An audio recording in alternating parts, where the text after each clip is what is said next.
So, Perek, the first chapter of Ethics of the Fathers, now Mishnah number 8, Yehuda ben Tabai, Shimon ben Shatach, where the two sages received the tradition from the above sages.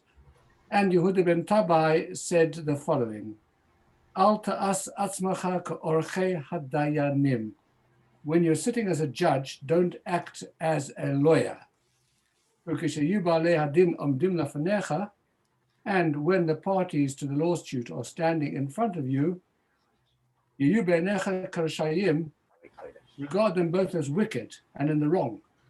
But when they leave you and they depart, you should regard them both as innocent, because they have submitted their judgment and received their judgment. So let's unpack this by looking at the first of these things. The expression which is used in the Mishnah is orchei hadayanim.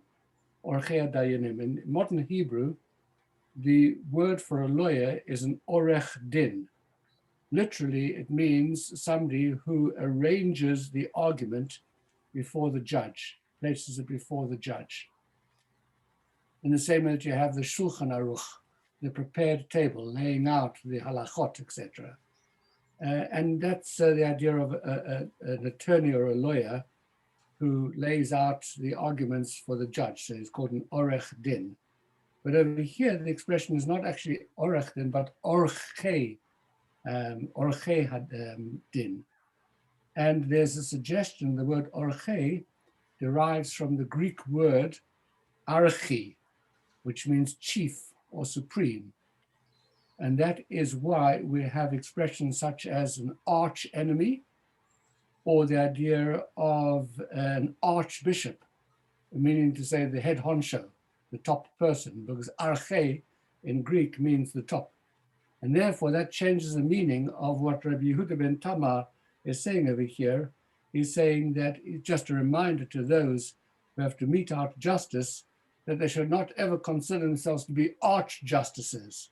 In other words, omniscient and infallible in the way in which they judge other people, because you become a little bit arrogant, you get carried away with your own sense of importance, your own sense of power, your own sense of intellect, and you pass judgment without recognizing that actually the way in which you judge, when you judge people, you need to be a little bit more humble. You need to just acknowledge that sometimes you don't know everything. As my wife constantly reminds me, and that there needs to be humility certainly for the judge and the court, because you are partners with the Almighty, and you only exercise your prerogative with His grace and with His aid. And so this term arche dinim takes on an entirely different concept over here.